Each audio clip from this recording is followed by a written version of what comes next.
Some of the smartest people you'll ever meet don't look smart at all. They don't dominate conversations. They don't rush to give opinions. They don't feel the need to prove how much they know. In fact, many of them are often misunderstood, seen as quiet, distant, or even a little strange. Modern culture rewards noise, quick answers, strong opinions delivered with confidence. But Stoic philosophy has always warned us about this illusion. True intelligence isn't loud, it isn't reactive, and it rarely tries to impress. The Stoics believed that wisdom begins with control. Control over your thoughts, your judgments, and your impulses. And that kind of intelligence shows up in habits that look unusual. Habits that don't get applause. Habits that don't translate well on social media. Habits that often make you stand slightly apart from the crowd. Today, we're going to explore 4 weird habits that often mean you're actually very intelligent. Not in a flashy way, but in a deeply grounded, stoic way. These aren't personality tricks. They're not signs of superiority. And they're definitely not things you force. They're patterns. Ways of thinking and behaving that emerge when a person values clarity over attention and truth over approval. You may recognize some of these habits in yourself or in someone you've quietly respected but never quite understood. Either way, stay with me. Because in a world that mistakes noise for intelligence, understanding these habits might change how you see yourself and how you move through the world from now on. 1. You're comfortable with silence. Most people are uncomfortable with silence. They rush to fill it. They talk to avoid it. They mistake quiet moments for awkward ones. But if you're truly comfortable with silence, that's not a social flaw. It's often a sign of deep intelligence. Silence is where most people feel exposed. When there's no noise, no conversation, no distraction, they're left alone with their thoughts. And many people don't like what they find there. So they speak. They joke. They interrupt. They explain. Not to communicate, but to escape the quiet. An intelligent mind doesn't have that urgency. If you're comfortable with silence, it usually means your mind is not chaotic. You don't panic when nothing is happening. You don't feel pressure to perform. You're not afraid of space. Stoic philosophy placed enormous value on this ability. The Stoics believed that most human suffering comes from impulsive reaction. Speaking before thinking, judging before understanding, responding before observing. Silence interrupts that chain. It creates a pause, and in that pause, intelligence shows itself. When you remain silent, you're not doing nothing. You're observing, you're listening to tone, not just words. You're noticing patterns, not just statements. You're allowing information to arrive before you form conclusions. That's not passivity, that's discipline. In modern culture, silence is often misread. In meetings, the loudest voice is assumed to be the smartest. In arguments, the fastest response is mistaken for strength. In social settings, constant talking is seen as confidence, but confidence rooted in intelligence doesn't need constant output. If you don't feel the need to speak immediately, it's often because you're still processing. And deep processing takes time. There's a difference between thinking out loud and thinking deeply. Many people think out loud because their thoughts aren't fully formed. They speak in order to discover what they think. An intelligent person often does the opposite. They think first, then speak only when there's something precise to say. That's why silence can feel threatening to others. Your quiet presence creates contrast. It exposes their need to fill space. It makes them aware of their own nervousness. So they may label you awkward, distant, unengaged. But what they're really reacting to is restraint. In Stoicism, restraint is a form of power. Not the power to dominate others, but the power to govern yourself. If you're comfortable with silence, it means you don't outsource your sense of safety to noise. You don't rely on constant stimulation to feel alive. You don't need external validation to stay grounded. This shows up everywhere. In conversations, you don't interrupt. In conflict, you pause before responding. In decisions, you let emotions settle before acting. Silence becomes a filter. It removes impulsive words. It removes unnecessary explanations. It removes reactions you might later regret. And over time, people notice something else. When you do speak, your words land differently. Because they're not diluted by constant chatter, they're not competing with noise, they carry weight. Stoicism teaches that words should be used like tools, deliberately, not compulsively. If you speak less, but with intention, your communication becomes sharper, more accurate, more difficult to dismiss. This is why silence often intimidates insecure people. They mistake restraint for judgment. They project meaning onto your quietness. They assume you're thinking something negative, when in reality, you're simply thinking. And this reveals something important. If silence makes someone uncomfortable, it's rarely because of you. It's because they can't sit with themselves. An intelligent mind doesn't fear silence. It uses it. Silence allows you to notice what others miss, to detect inconsistencies, to hear what isn't being said. In a loud world, that's an advantage. So if you've ever been told you're too quiet or felt out of place because you don't rush to speak, understand this. Comfort with silence is not a lack of intelligence. It's often a sign of it. You're not slow, you're not disengaged, you're deliberate, and deliberation is one of the clearest markers of a Stoic mind. 2. You question yourself more than others. At first glance, self-doubt doesn't look like intelligence. It looks like hesitation, uncertainty, a lack of confidence. Modern culture rewards the opposite. Strong opinions, absolute certainty, quick conclusions delivered without pause. But Stoic philosophy saw this very differently. The Stoics understood that the most dangerous mind is not the doubtful one. It's the certain one. If you question yourself more than others do, that's often not weakness. It's awareness. An intelligent mind is aware of its own limits. It knows that most situations are complex, that information is incomplete, that emotions distort judgment. So instead of rushing to conclusions, it slows down. If you often ask yourself, what if I'm wrong? What am I missing here? Is this my emotion talking or my reason? That's not insecurity. That's quality control. Most people outsource certainty. They borrow opinions from headlines, social circles, or authority figures. Certainty feels comforting because it removes responsibility.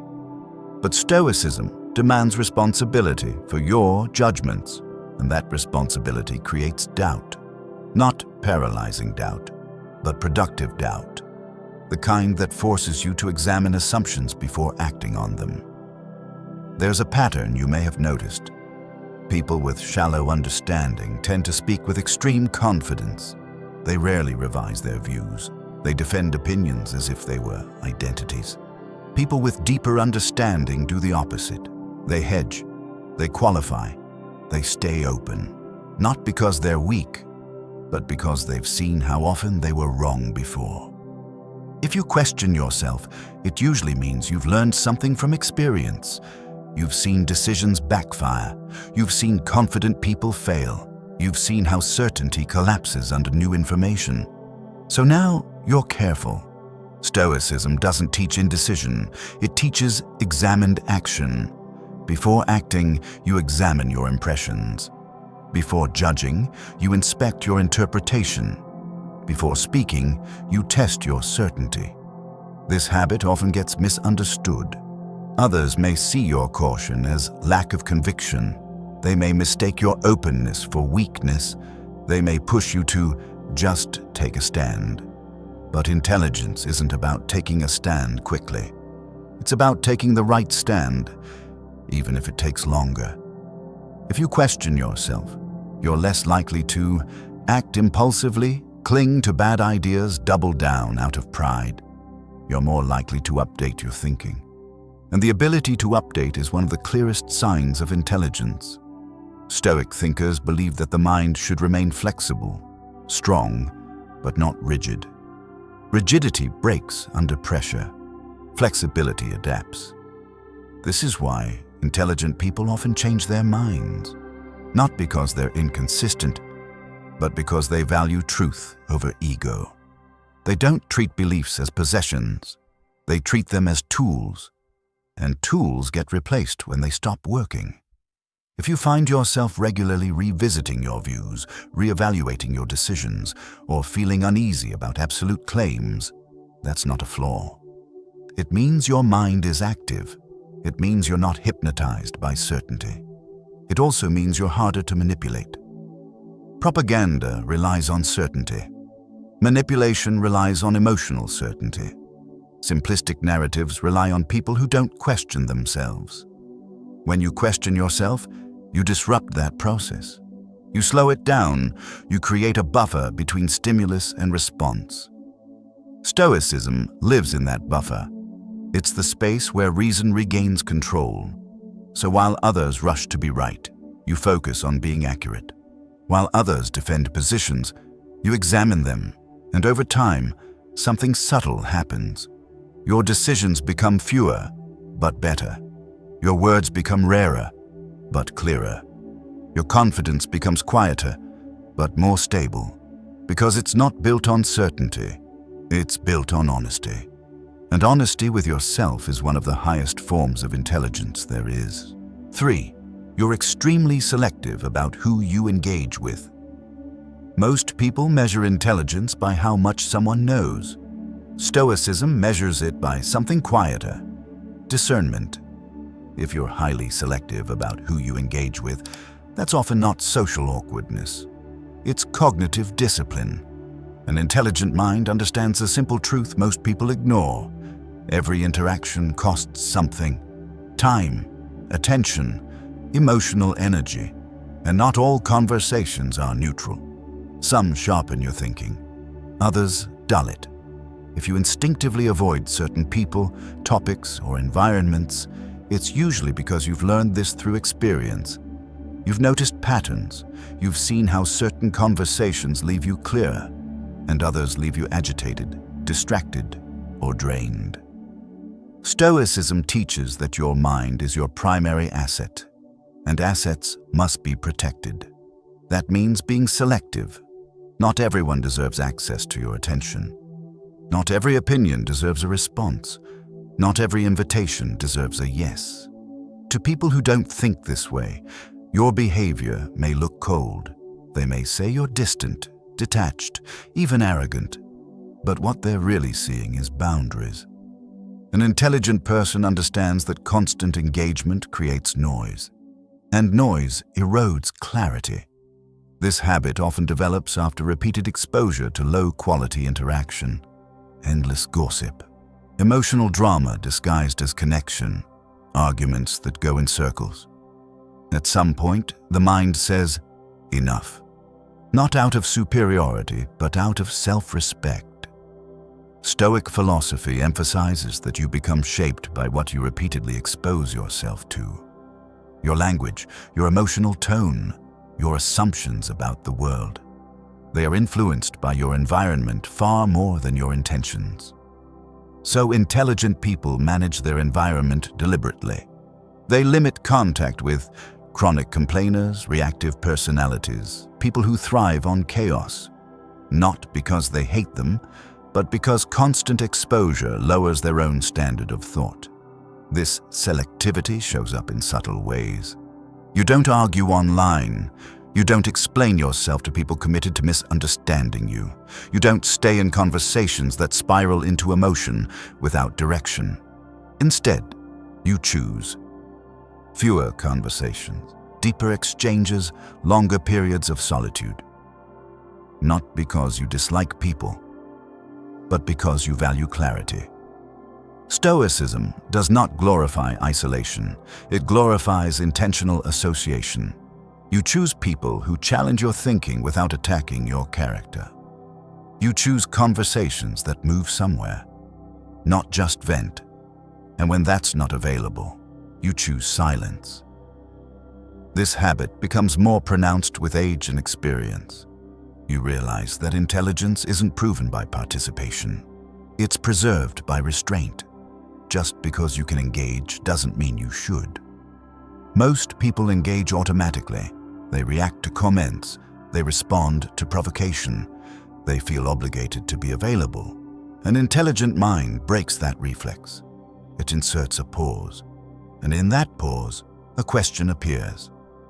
Is this worth my attention? If the answer is no, you disengage calmly, quietly, without drama. This is often misinterpreted as indifference. But indifference is emotional numbness. What you're practicing is prioritization. You're allocating mental resources where they matter. This is why intelligent people often have smaller social circles. Not because they lack social skill, but because they understand diminishing returns. 10 shallow interactions rarely equal one meaningful exchange. Stoicism teaches that your inner state is more important than social approval, and protecting that inner state sometimes requires disappointing others. That's not cruelty, that's maturity. If you find yourself naturally gravitating toward fewer people, needing more time alone, and disengaging from conversations that feel circular or chaotic, that's not a flaw. It's a sign that your mind values coherence. You're not withdrawing from the world, you're filtering it. And filtering is a cognitive skill. In a world that encourages constant engagement, the ability to choose disengagement is one of the clearest signals of intelligence. 4. You don't need to look intelligent. One of the strangest habits of truly intelligent people is that they don't try to look intelligent. They don't correct others unnecessarily. They don't dominate discussions. They don't collect moments to prove they're right. In fact, if you watch closely, they often let things slide. Not because they don't know better, but because they don't need to show it. Modern culture confuses intelligence with display. Who sounds smarter? Who wins the argument? Who has the sharpest comeback?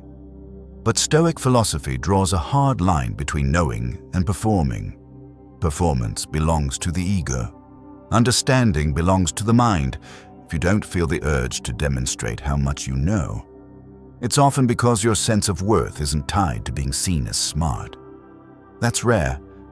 Most people argue to protect identity, not truth. They correct others to elevate themselves. They speak not to clarify, but to dominate. An intelligent Stoic mind operates differently. It asks a quiet question before engaging. Does this actually matter? If the answer is no, it stays silent. Not out of laziness, but discernment. Stoicism teaches that external recognition is unstable. Praise fades. Approval shifts. Status is temporary. So tying your intelligence to how others perceive you is a losing strategy. This is why many intelligent people appear understated. They don't rush to share insights. They don't weaponize knowledge. They don't turn every conversation into a competition. They understand something subtle. If your intelligence is real, it doesn't need advertising. This habit is often misunderstood. Others may assume you're disengaged, or that you lack depth, or that you're simply indifferent, but what they're actually seeing is internal security. When you don't need to look intelligent, you're free to listen. When you don't need to win arguments, you're free to learn. When you don't need to be right publicly, you're free to be accurate privately. Stoic thinkers valued truth over victory. They believed that correcting others aggressively often does more harm than good, because it triggers defensiveness instead of understanding. So instead of correcting, they modeled. Instead of arguing, they lived the answer. This is why Marcus Aurelius wrote his reflections privately, not to teach others, but to discipline himself. He didn't need an audience. That's the mark of a mature mind. If you don't feel compelled to show off your intelligence, it's often because you've already internalized it. You trust your reasoning. You trust your values. You don't need constant confirmation. And this creates a strange effect. People who talk the most about being smart often feel the least secure. People who never mention it often are. There's also a deeper Stoic layer here. The need to look intelligent is often a fear response. Fear of being overlooked. Fear of being underestimated. Fear of being insignificant. When those fears loosen their grip, the performance stops. What remains is calm clarity. You choose your words carefully. You speak when it helps. You stay silent when it doesn't. Not because you're passive, but because you're precise. In a world obsessed with appearances, this restraint stands out. It's why truly intelligent people are often underestimated at first and deeply respected over time. Their presence feels grounded. Their words feel measured. Their silence feels intentional. Stoicism calls this inner alignment. Your intelligence serves your character, not your ego. And once you reach that point, you stop trying to look intelligent because you're too busy thinking clearly. If you recognize yourself in any of these habits, there's something important to understand. They are not tricks. They are not strategies to look smarter. And they are not behaviors you force. They are byproducts. Byproducts of a mind that values clarity over attention, depth over approval, and control over impulse. Being comfortable with silence, questioning yourself instead of defending ego, choosing carefully who and what you engage with, and not needing to look intelligent to feel secure. None of these habits impress a loud world, but they build something far more valuable, a stable inner life. Stoic philosophy never promised popularity. It promised freedom. Freedom from reactivity, from noise, from the need to perform, and real intelligence lives there.